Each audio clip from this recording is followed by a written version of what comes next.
오늘 이 새벽에 나오신 여러분들을 진심으로 환영하고 주님의 이름을 축복합니다. 사도신경 하심으로 고백하심으로 하나님께 이 새벽 기도회를 올려드리겠습니다. 함께 고백하시겠습니다. 전능하사 천지를 만드신 하나님 아버지를 내가 믿사오며 그 외아들 우리 주 예수 그리스도를 믿사오니 이는 성령으로 잉태하사 동정녀 마리아에게 나시고 본디오 빌라도에게 고난을 받으사 십자가에 못 박혀 죽으시고 장사한 지 사흘 만에 죽은 자 가운데서 다시 살아나시며 하늘에 오르사 전능하신 하나님 우편에 앉아 계시다가 저리로서 산자와 죽은 자를 심판하러 오시리라. 성령을 믿사오며 거룩한 공회와 성도가 서로 교통하는 것과 죄를 사하여 주시는 것과 몸이 다시 사는 것과 영원히 사는 것을 믿사옵나이다. 아멘. 찬송가 85장 9주를 생각만 해도 함께 찬송 올려드리겠습니다. 구주를 생각만 해도 이렇게 좋거든. 주 얼굴 배울 때에야 얼마나 좋으랴. 만민의 그 주 예수의 귀하신 이름은 천지에 있는 이름 주 비할 데 없도다. 참에게 하는 자에게 소망이 되시고 구하고 찾는 자에게 기쁨이 되신다. 예수의 넓은 사랑이 어찌다 말하랴. 주 사랑 받은 사람만 그 사랑 알도다. 사랑의 그 주 예수여 내 기쁨 되시고 이제로부터 영원히 영광이 되소서. 아멘. 오늘 우리가 함께 은혜 나눌 말씀은 베드로후서 1장 1절에서 4절까지 말씀 되겠습니다. 신약성경 베드로후서 1장 1절에서 4절까지 말씀 다 찾으신 줄 알고 함께 봉독하겠습니다. 1절부터 4절까지 제가 대표를 읽겠습니다. 예수 그리스도의 종이며 사도인 시몬 베드로는 우리 하나님과 구주 예수 그리스도의 의를 힘입어 동일하게 보배로운 믿음을 우리와 함께 받은 자들에게 편지하노니 하나님과 우리 주 예수를 알므로 은혜와 평강이 너희에게 더욱 많을지어다. 그의 신기한 능력으로 생명과 경건에 속한 모든 것을 우리에게 주셨으니 이는 자기의 영광과 덕으로서 우리를 부르신 이를 알므로 말미암음이라. 이로써 그 보배롭고 지극히 큰 약속을 우리에게 주사 이 약속으로 말미암아 너희가 정욕 때문에 세상에서 썩어질 것을 피하여 신성한 성품에 참여하는 자가 되게 하려 하셨느니라. 아멘. 오늘부터 베드로후서를 큐티 본문으로 그리고 새벽 설교 본문으로 말씀으로 묵상하게 됩니다. 먼저는 오늘부터 시작되는 베드로후서가 어떤 책인지, 누가 누구에게 어떤 목적으로 쓴 서신서인지 살펴보는 것이 중요할 것 같습니다. 저자는 누구일까요?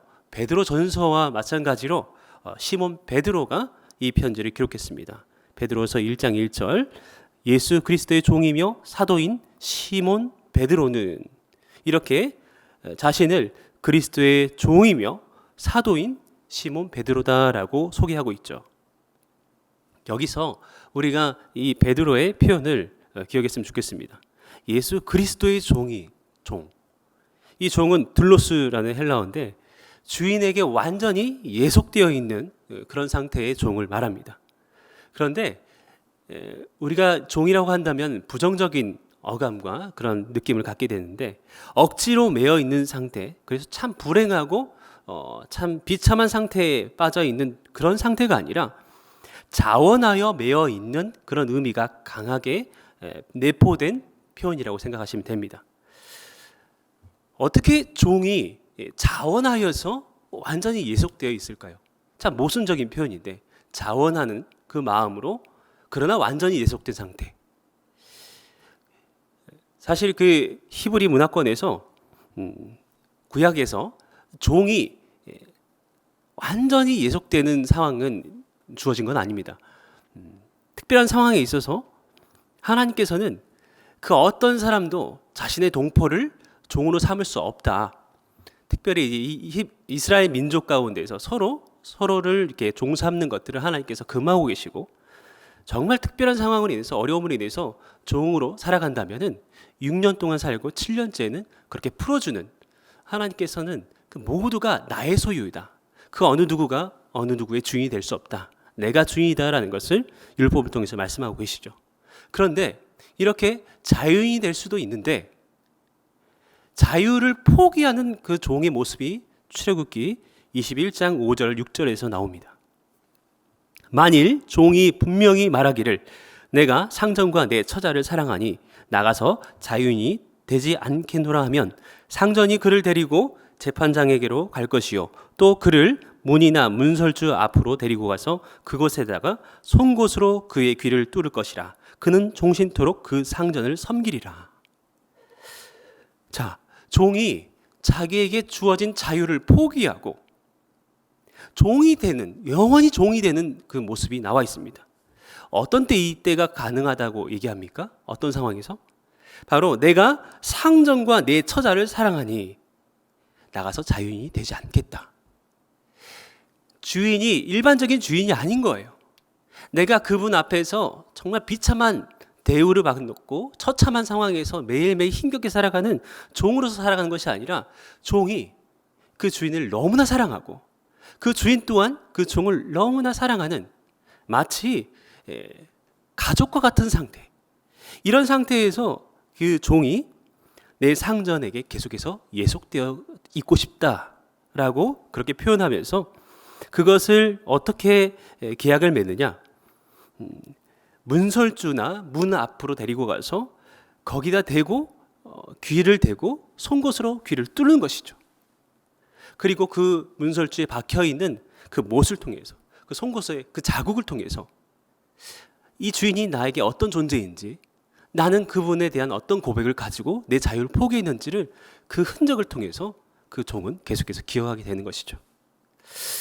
처음에 자기 자신을 예수 그리스도의 종이라 소개하는 이 베드로의 마음이 바로 이 마음이 아닐까 싶습니다. 하나님의 아들 예수 그리스도를 공생의 가운데에서 그 메시아를 늘 함께하면서 제자 생활하면서 예수 그리스도의 그 아름다운 놀라운 위엄과 하나님의 그 모습을 직접 옆에서 지켜보면서 그 안에서 자신의 실패와 처절한 그런 낙심한 상황 가운데서도 자신을 용서해 주시고 사도로 삼아주신, 제자 삼아주신 그 모든 회복과 또 사명 주심을 경험한 이 베드로, 그리고 오순절 마가의 다락방에서 성령 강림으로 성령의 충만함을 입은 이 베드로, 그렇기 때문에 이 베드로가 예수 그리스도를 정말로 사랑하고 이 예수 그리스도의 사랑에 온전히 매여서 자신의 삶을 온전히 드리는 이 모습, 여기에 나와 있는 나는 예수 그리스도의 종이다 라는 표현은 바로 이런 마음을 담고 있습니다. 이러한 베드로가 자기 자신을 이렇게 소개하면서 누구에게 쓰고 있는 편지일까요? 오늘은 베드로후서 첫 시간이기 때문에 개관에 대한 그 내용을 살펴보면서 거기에 대한 은혜를 나누고자 합니다. 누구에게 쓰였는지, 베드로가 누구에게 썼는지 이 수신자에 대한 정보는 구체적인 언급이 없습니다. 그런데 본문 1절에서 수신자에 대해서 어렴풋이 추론할 수 있습니다. 우리 하나님과 구주 예수 그리스도의 의를 힘입어 동일하게 보배로운 믿음을 우리와 함께 받은 자들에게 편지하노니. 우리 하나님과 구주 예수 그리스도의 의를 힘입어 동일하게 보배로운 믿음을 우리 함께 받은 자들에게 쓰여졌다는 얘기죠. 그리고 더 이상 구체적인 언급은 없습니다. 3장 1절에 사랑하는 자들아 내가 이제 이 둘째 편지를 너희에게 쓰노니. 여기서 둘째 편지를 너희에게 쓰노니라는 그 언급으로 말미암아 이 본 서신서의 수신자는 베드로전서의 수신자와 마찬가지로 소아시아에 흩어져서 사는 그리스도인들임을 우리는 알 수 있습니다. 이런 소아시아에 흩어져 있는 성도들, 초대교회 성도들에게 특별히 로마 황제 네로 황제의 그런 집권 말기에 심하게 박해와 핍박을 받고 괴로워하고 있는 성도들을 격려하기 위해서 AD 65년경에 쓰여진 편지라고 생각하시면 되겠습니다. 베드로전서가 외적인 고난에 대한 위로와 그리고 격려의 내용을 다루고 있는 반면에 본 서신서는 교회의 내부적인 문제, 특별히 거짓 교사들에 대한 경고를 중심으로 다루고 있습니다. 당시 이 초대교회에 수많은 이단자들이 나타났고 거짓 교사들이 성도들을 잘못된 길로 인도하는, 그래서 이 교회가 흔들리고 분열되는 상황 가운데 있었다라는 것이죠. 참 매우 위험한 상황 속에서 이렇게 힘들고 어려운 상황 속에 있는 성도들을 향한 베드로의 첫 인사를 우리는 주목할 필요가 있습니다. 1장 2절 말씀입니다. 하나님과 우리 주 예수를 알므로 은혜와 평강이 너에게 더욱 많을지어다. 저는 이 표현이 눈길이 계속 머물게 되고 마음에 여운이 남더라고요. 사랑하는 성도들을 향해서 은혜와 평강이 많이 있기를 축복하고 있습니다. 일반적인 인사로 느껴지지 않았습니다. 왜냐하면 이런 배경을 알고 있기 때문에 교회들과 성도들이 얼마나 어려운 상황에 있었는지 그들에게 마음 담아서 안타까운 마음으로 사랑과 긍휼의 마음을 담아서 축복하는 거죠. 은혜와 평강이 너희에게 더욱 많을지어다. 그런데 전제가 있습니다. 이 전제가 오늘 설교의 핵심 주제입니다. 하나님과 우리 주 예수를 알므로. 본서에서는, 이 서신서에서는 지식, 알다라는 단어가 참 많이 등장합니다. 그만큼 많이 반복됐다는 얘기는 저자인 베드로가 많이 강조하고 싶은 것이죠. 이 본문에서 암이라는 이 단어는 일반적인 지식, 알다라는 그 개념의 그노시스가 아닙니다. 여기서 이 2절에 나온 알므로라는 것은 에피그노세이라는 단어인데 온전하고 철저한 지식을 얘기합니다. 누구에 대해서? 하나님과 주 예수에 대해서. 왜 하나님과 주 예수에 대해서 그노시스라고 하지 않고 에피그노세이라고 말하고 있습니까? 세상 사람들도 하나님에 대해서 알고 있습니다. 예수에 대해서 알고 있습니다. 심지어는 사탄도 하나님이 유일신이라는 거, 그리고 귀신들도 예수님이 하나님의 아들인 거 알고 있습니다. 근데 그 존재들이 알고 있는 그 아는 그노시스와 여기에 나온 에피그노시스는 다른 개념입니다. 친밀한 그 하나님, 그 주님과의 교제 가운데에서 부어지는 지식이 바로 에피그노시스입니다. 왜 이 베드로가 하나님과 주 예수를 알므로 은혜와 평강이 너에게 더욱 많이 있기를 원한다라고 축복할까요? 이들이 온전한 삶이 결여됐기 때문입니다. 이 온전한 에피그노시스를 놓치고 있었기 때문에, 그래서 거짓 교사들로 인해서 미혹에 빠지고 흔들릴 수밖에 없었습니다. 그렇기 때문에 첫 머리에, 첫 인사에 베드로가 에피그노시스를 사용한 이유가 바로 그것이죠. 이 하나님을 아는, 예수 그리스도를 아는 온전한 지식, 에피그노시스를 통해서 누릴 수 있는 것이 무엇이 있을까요? 베드로후서 1장 3절입니다.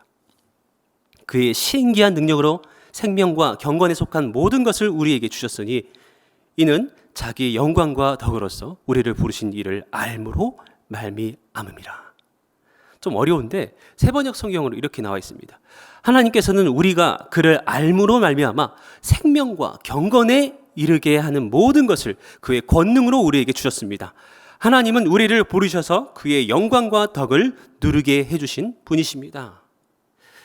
우리가 그를 알므로 말미암아 생명과 경건. 생명은 무엇을 얘기하는 것입니까? 그냥 라이브를 얘기하는 것이 아니죠. 구원을, 영원한 생명을 말하는 것입니다. 그리고 경건, 이 땅을 살아가는 데 있어서 우리가 사는 삶의 특별한 방식을 얘기하는 것입니다. 우리가 예수 그리스도를 알므로 인하여서 온전한 연합과 친밀한 관계를 통해서 그 에피코노시스를 통하여서 이 생명과 경건에 이르게 되었다라는 것이죠. 그리고 그 하나님이 우리를 부르셔서 그분의 영광과 덕을 누리게 하셨다라는 것입니다. 이 진정한 알미 주는 축복입니다. 베드로는 이 하나님의 은혜와 평강 안에 있기를 바라면서 그것의 원천은 바로 이 하나님과 예수 그리스도를 아는 그 온전한 지식을 통해서 가능하다라는 것을 강조하고 있는 것입니다. 이것이 이 베드로 후서의 중요한 주제라고 할 수 있습니다. 아는 것이 정말 중요합니다. 여러분, 호세아 4장 6절에서 내 백성이 지식이 없으므로 망한도다. 내가 지식을 버렸으니. 이스라엘 백성들이 왜 그렇게 힘들고 어려웠습니까? 하나님을 아는 지식을 경멸했습니다. 도외시했습니다.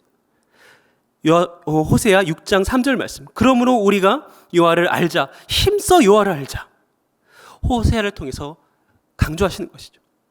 하나님을 아는 것이 우리의 힘이다. 우리가 그에 대한 하나님을 아는 지식을 버렸고 또 관심이 없었기 때문에 현재의 고난이 우리에게 주어진다. 신약 성경에서는 바울이 뭐라고 얘기합니까? 빌립보서 3장 8절.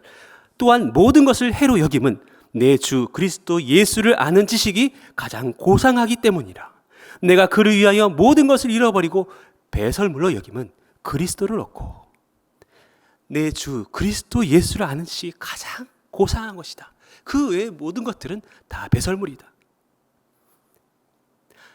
신앙의 성장과 또 이 땅을 살아감에 있어서 진정 필요한 은혜와 평강은 바로 하나님을 아는 지식, 그리스도를 아는 지식을 통해서 우리에게 부어진다라는 것입니다. 그리고 이 지식 안에서 오늘 본문의 4절, 이로써 그 보배롭고 지극히 큰 약속을 우리에게 주사 이 약속으로 말미암아 너희가 정욕 때문에 세상에서 썩어질 것을 피하여 신성한 성품에 참여하는 자가 되게 하려 하셨느니라.